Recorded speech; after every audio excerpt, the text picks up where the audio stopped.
Assalamualaikum warahmatullahi wabarakatuh. Salam damai sejahtera untuk kita semua.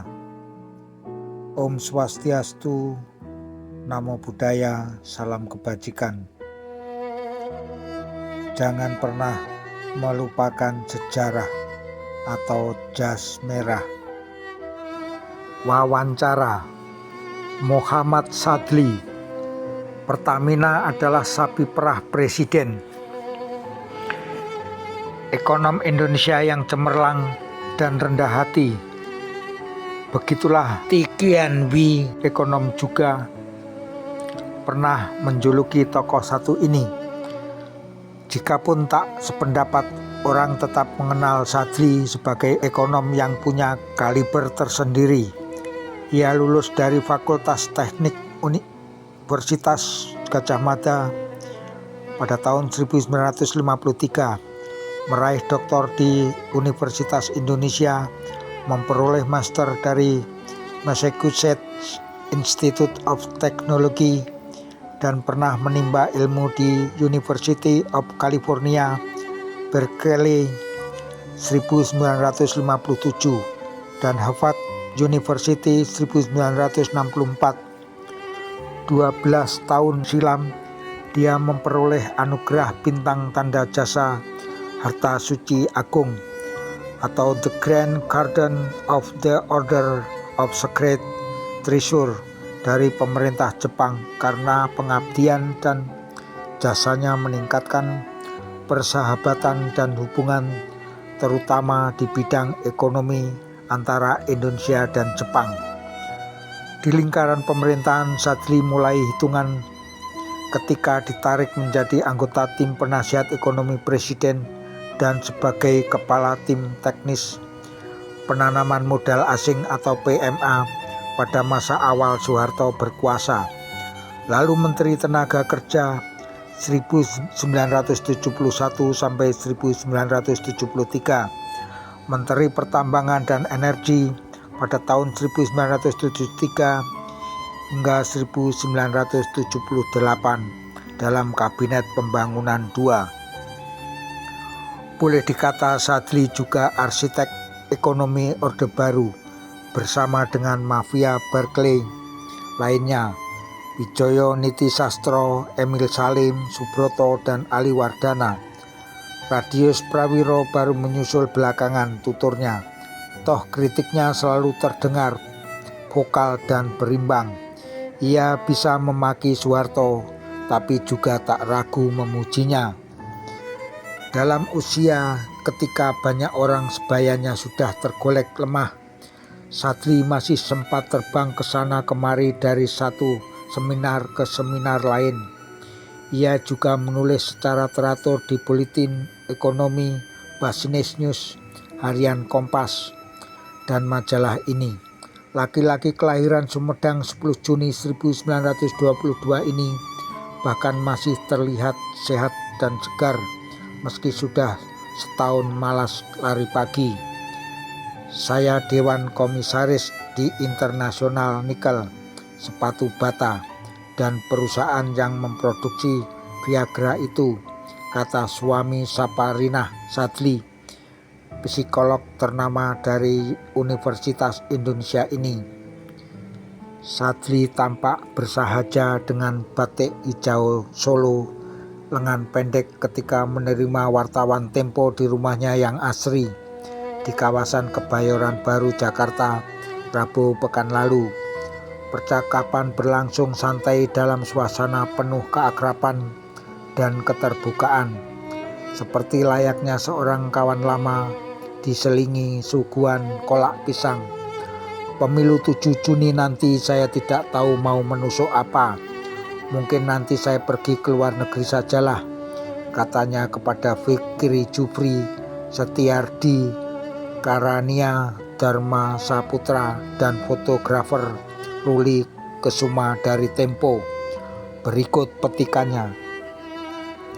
Anda pernah jadi Menteri Pertambangan dan Energi. Bisa cerita soal Pertamina?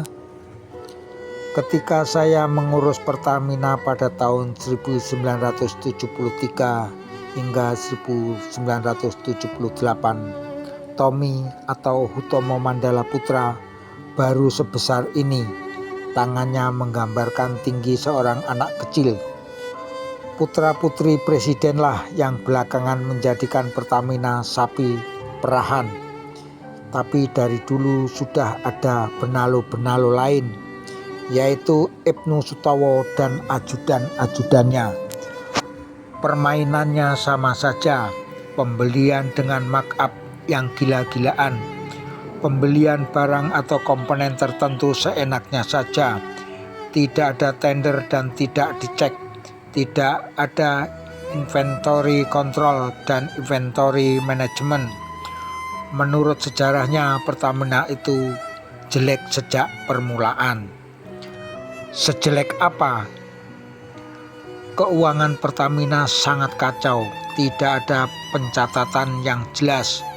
Lantas saya mencari perusahaan akuntansi asing yang digaji besar sekali untuk memperbaiki keuangan Pertamina. Sayangnya pekerjaan itu tidak kunjung selesai, padahal mereka sudah bekerja selama 10 tahun. Sebabnya pihak administrasi Pertamina tidak mau membantu kerja mereka. Jelas ada vested of interest di sana. Orang asingnya juga begitu. Mereka pikir daripada mereka kehilangan kontrak, lebih baik melakukan kompromi. Setelah anak-anak presiden masuk ke Pertamina, seberapa besar penjaraan yang mereka lakukan? Persisnya saya tak punya data akurat. Namun kalau diandaikan ada markup 10% saja akibat dari korupsi, kita bisa tahu jumlah kerugian yang ditanggung masyarakat. Jumlah BBM yang dikonsumsi selama 1 tahun kan bisa kita ketahui dalam hitungan miliar liter. Seandainya harga 1 liter minyak mentah Rp1.742 misalnya, lalu di markup 10%, akhirnya rupiah yang digerogoti jadi berjuta-juta dolar. Jadi rakyat dirugikan berapa persisnya? Saya tidak tahu. Yang harus Anda ketahui, pengaruh korupsi itu bukan karena markup-nya yang tinggi, tetapi karena volumenya yang besar. Produksi nasional kita waktu itu sekitar 1,5 juta barel per hari. Jumlah yang dikonsumsi untuk dalam negeri, anggap saja 750.000 barel per hari. Bisa kita cari penggunaan dalam satuan liter per tahun, yakni 42.431.250.000 liter per tahun. Kalau yang dikorupsi tiap liternya hanya 5 sen US dollar, yang total selama 1 tahun saja adalah 2.121.562.500 US dollar. Bagian-bagian mana dari Pertamina yang paling rawan korupsi? Saat ini mungkin pembangunan kilang menjadi tempat yang cukup strategis, tapi sewaktu akhir Orde Baru kan semua kontrak harus lewat putra-putri presiden. Putra-putri harus menjadi perantara. Sebelum putra-putri ada Ibnu Sutowo, tapi sebagai menteri kenapa waktu itu Anda diam saja? Waktu itu urusan Pertamina memang bukan urusan menteri. Saya tidak tahu apa-apa, semuanya langsung dari Soeharto. Semua dihitung oleh Pertamina sendiri. Akuntansinya yang bisa mengecek, bukan Menteri Pertambangan dan Energi, melainkan Menteri Keuangan. Sebab akhirnya yang harus memberikan subsidi adalah Menteri Keuangan. Jadi Anda sering dilangkai. Oh, selalu begitu. Pertamina tidak pernah diurus oleh Menteri Pertambangan. Pertamina langsung diurus oleh Presiden. Buktinya, Direktur Utama Pertamina selalu dipilih oleh Presiden, tidak pernah dipilih dari bawah. Kabarnya Faisal Abdau dari bawah, tetapi dia memiliki hubungan khusus dengan cendana. Jadi memang eksklusif. Perusahaan besar seperti Pertamina, Garuda selalu menjadi sapi perah bagi presiden. Anda mengatakan bahwa kekacauan ekonomi Orde Baru sejak anak-anak Soeharto mulai besar. Tapi kalau melihat kasus Pertamina, kan mereka masih kecil. Setelah Pak Ibnu pergi, secara intern Pertamina sebenarnya masih bobrok. Ukuran bobroknya karena auditor asing tidak pernah bisa masuk. Ketika pada tahun 1978 saya keluar, auditor asing sudah ada. Tapi setiap kali mau masuk, pintu Pertamina selalu ditutup. Pertamina bisa clean audit ketika Faisal Abdau masuk. Apakah sedemikian besar peran Ibnu Sutowo waktu itu? Itu kan masalah politik. Hierarki politik Soeharto itu harus kita sadari benar. Setelah Soeharto, di bawahnya ada ABRI, kemudian baru teknokrat. Jadi Wijaya Niti Sastro tidak akan pernah lebih tinggi dari Ali Murtopo. Pak Ibnu Sutowo itu kan ABRI dan dia sangat senior. Saya masih ingat Pak Harto berkata ke saya, Pak Ibnu adalah senior saya di ABRI dan dia itu intelektual, seorang dokter. Dia seorang patriot, jadi tidak bisa salah. Pak Harto mengatakan itu ketika saya menyarankan agar Pak Ibnu diganti. Hahaha, bagi Pak Harto, yang dilakukan oleh Ibnu hanyalah mismanagement, bukan korupsi. Tapi sebenarnya itu korupsi. Waduh, besar sekali. Tapi kalau mau membuktikannya ya susah. Seperti sekarang, kalau kita mau membuktikan korupsi Pak Harto, pasti akan sulit. Sebaiknya Anda ngomong dengan Sumarlin dan Radius Prawiro. Mereka tahu banyak soal ini. Bagi saya yang melihatnya dari luar adalah bagaimana menjelaskan Ibnu bisa begitu kaya. Dengan gaji sebagai direktur utama Pertamina, kok bisa membangun hotel mewah dan macam-macam. Itu kan tak masuk akal. Semua itu bisa terjadi karena tidak transparannya proyek-proyek di Pertamina. Kok kebobrokan itu bisa berlangsung lama? Begini, Pak Ibnu itu seorang tentara. Pertamina itu sumber duit. Sedangkan tentara dari dulu kan selalu kekurangan uang. Jadi ya mereka tolong menolong. Semua keperluan para jenderal dipenuhi oleh Pak Ibnu.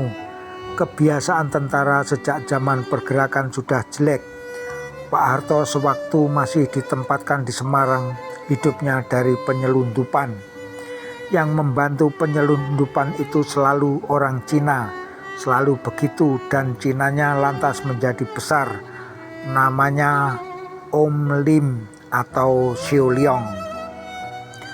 Bagaimana hubungan Anda dengan Ibnu Sutowo sekarang? Sebenarnya tidak ada hubungan. Kalau ketemu dia pasti kikuk. Kalau ketemu ya kami bersalaman.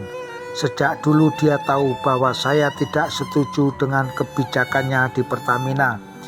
Saya ini dipasang oleh Wijaya di Departemen Pertambangan untuk menjaga Pak Ibnu dan menjaga hubungan baik dengan Pak Ibnu.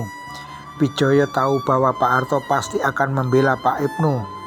Nah, dalam kasak kusuknya Wijaya, Sadli dipasang untuk menjaga Pak Ibnu. Tapi kalau nantinya ada apa-apa, Pak Ibnu akan dibabat oleh Radius dan lain-lainnya itu. Ini sebuah strategi dari tim. Tiap orang punya perannya sendiri. Mengapa Anda yang dipilih untuk menjaga Ibnu Sutowo? Karena Sadli yang paling supel. Kalau Ali Wardana kan tidak bisa. Dia orangnya keras. Yang Anda maksud dengan menjaga itu apa sih? Sebagai Menteri Pertambangan ex officio, saya adalah Ketua Dewan Komisaris Pertamina. Jadi minimal saya bisa memberikan perintah ke Pertamina. Tapi saya juga tahu bahwa Ketua Dewan Komisaris Pertamina yang sesungguhnya bernama Soeharto. Soeharto tahu bahwa Anda bertugas menjaga Ibnu? Oh tidak, tentu saja kita tidak melaporkan hal itu ke Pak Harto. Tapi pembagian tugas ini merupakan interpretasi saya. Kalau you ngomong dengan Wijaya, dia pasti akan membantah. Dulu Wijaya selalu bekerja sama dengan Sudarmono. Ada semacam aliansi antara Wijaya, Sudarmono, dan Ismail Saleh. Mereka satu tim untuk menjaga Pak Harto agar kursnya tak turun.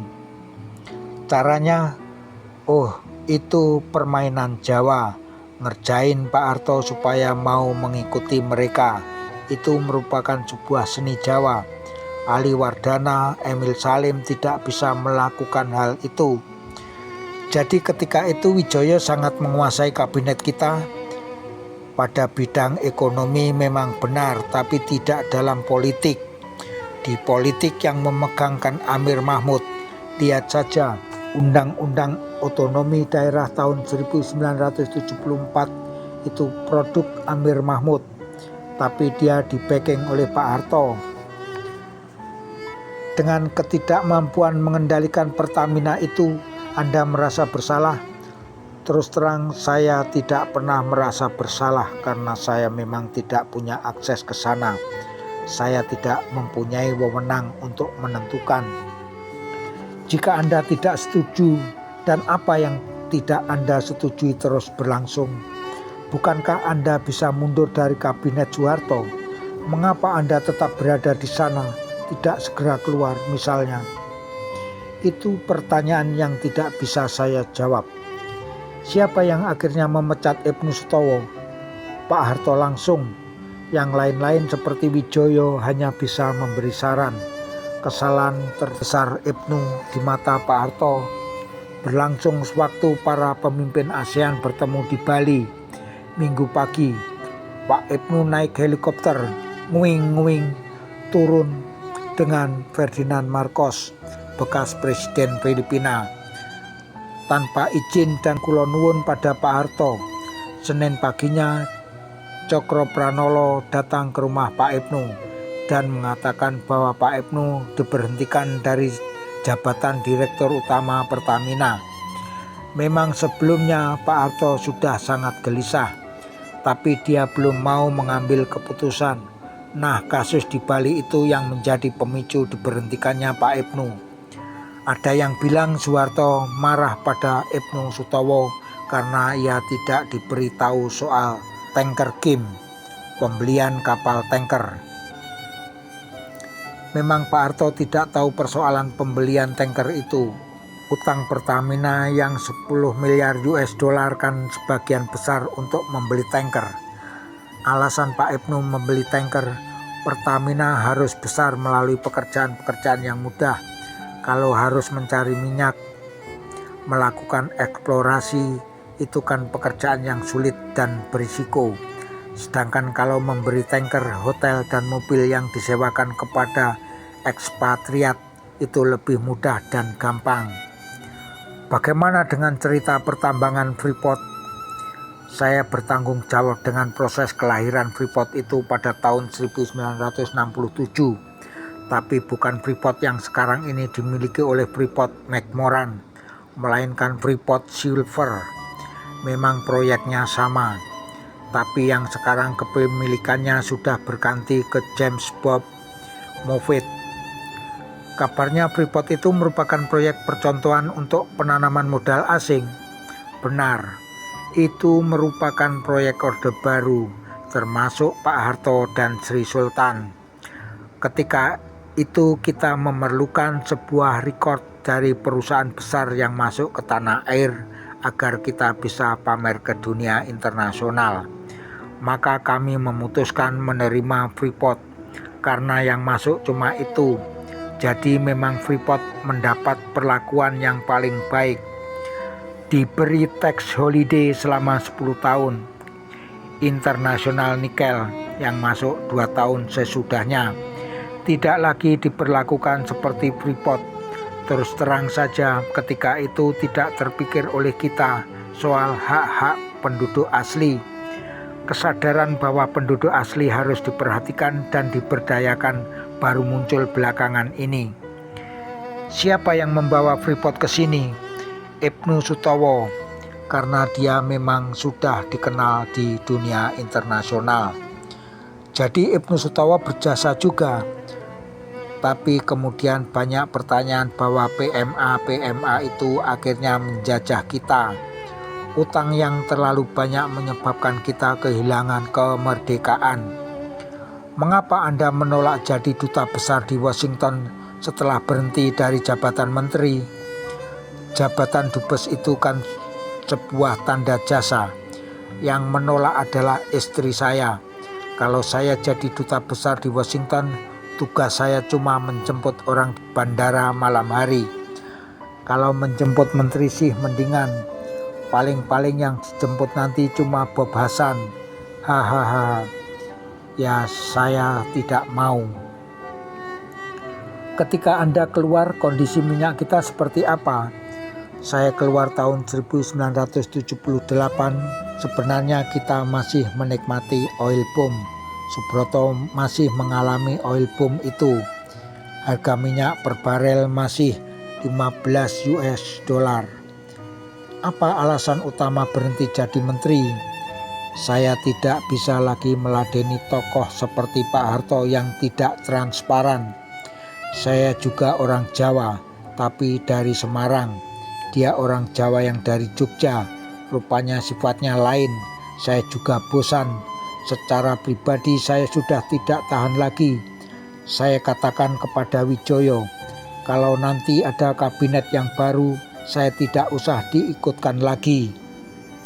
Anda kan sebetulnya punya peluang untuk disogok. Tidak pernah. Tahun 1973 sampai 1978, saat jadi menteri saya tidak punya kuasa. Jadi yang mau nyogok datang ke Ibnu Sutowo. Kalau dari Jepang mereka nyogok Sujono, Bumardani, tapi uangnya untuk membangun yayasan. Contohnya gedung CSIS itu dibentuk dari dana orang Jepang. Keluarnya Anda itu berhubungan dengan keluarnya Sumitro Joyo Hadikusumo dari kabinet? Oh tidak. Sebuah kebetulan saja bahwa saya keluar berbarengan dengan Pak Cum. Waktu Pak Cum keluar, dia sudah di kabinet selama 10 tahun. Wijoyo sedang tumbuh. Ya kita tetap menghormati Pak Cum sebagai godfather. Tapi saya tahu bahwa Pak Cum tidak bisa mendikte Wijoyo. Wijoyo tumbuh dengan kepribadiannya sendiri. Sekarang soal ekonomi Orde Baru, sebetulnya apa yang salah sehingga berantakan? Aduh, ini pertanyaan yang susah dijawab. Pada tahun 1965 kami berpendapat kalau rezim Soekarno tumbang, perekonomian yang morat-marit harus dibangun lebih banyak. Saat itu kami tidak punya doktrin macam-macam. Visinya satu, pembangunan. Sekarang pembangunan jadi istilah yang jelek. Hahaha. Konsep sesungguhnya adalah pembangunan dengan pemerataan. Tapi dengan jumlah uang yang amat sedikit kita harus menyusun prioritas. Ada yang salah dalam desain itu? Wah, saya susah ngomongnya. Itu mestinya Anda tanyakan ke ahli Wardana, karena saya sudah keluar duluan. Tapi jangan dibayangkan desain itu sangat detail. Tidak begitu. Kita sangat pragmatis, tidak ideologis. Apa yang diperlukan dalam sebuah kurun waktu, ya itulah yang kita buat. Menurut Profesor Sumitro, 10 tahun pertama semua masih berjalan baik. Setelah itu sekitar tahun 1978 mulai acak-acakan. Saya tidak mau berpendapat seperti itu. Tahun 1978 itu saya keluar dari kabinet. Maka tidak fair dan sulit bagi saya untuk mengatakan bahwa setelah itu semuanya jadi kacau. Tapi banyak yang berpendapat fondasinya sudah tidak benar sejak awal. Ada dua hal yang harus kita pisahkan. Kelompok Wijoyo adalah arsitek ekonomi, tapi yang menjadi arsitek politik adalah ABRI. Benarkah kerusakan itu dimulai saat kelompok Wijoyo sudah tidak bisa lagi mengendalikan Soeharto. Memang bisa disebut begitu. Ketika anak-anaknya sudah mulai dewasa, pertimbangan tim ekonomi memang sudah tidak didengar lagi. Anak-anaknya lah yang merusak perekonomian kita. Meski begitu, menurut saya yang paling bersalah adalah bapaknya. Tommy Soeharto itu produk dari zamannya, zaman manja. Mengapa ada keengganan dari tim ekonomi untuk mencegahnya? Loh, tanya saja pada Ali Wardana, hahaha. Ketika itu memang zaman korupsi sudah dimulai. Sebenarnya bisa saja kita mencegahnya. Widjoyo pasti bisa melakukannya. Tapi masalahnya tidak ada jaminan bahwa negara pasti akan bebas dari korupsi itu. Saya yakin kalau Widjoyo melakukannya, Pak Harto tetap akan jalan. Sedangkan Widjoyo pasti akan diganti. Banyak kok yang bisa menggantikan Widjoyo. Kelihatannya pembangunan ekonomi kita memang lebih mementingkan pertumbuhan daripada pemerataan. Begini, saya kan sudah lama keluar dari pemerintahan. Anda ngomong saja dengan Emil Salim. Saat ini dia lebih banyak tahu daripada saya. Sekarang semua yang dilakukan oleh Soeharto memang selalu dihujat. Sewaktu Bung Karno turun juga dihujat. Tapi akhirnya apresiasi orang lebih baik lagi. Sebenarnya apa kesalahan terbesar dari Soeharto selama berkuasa? Persoalan korupsi. Soeharto tanpa korupsi adalah Soeharto tahun 1980-an.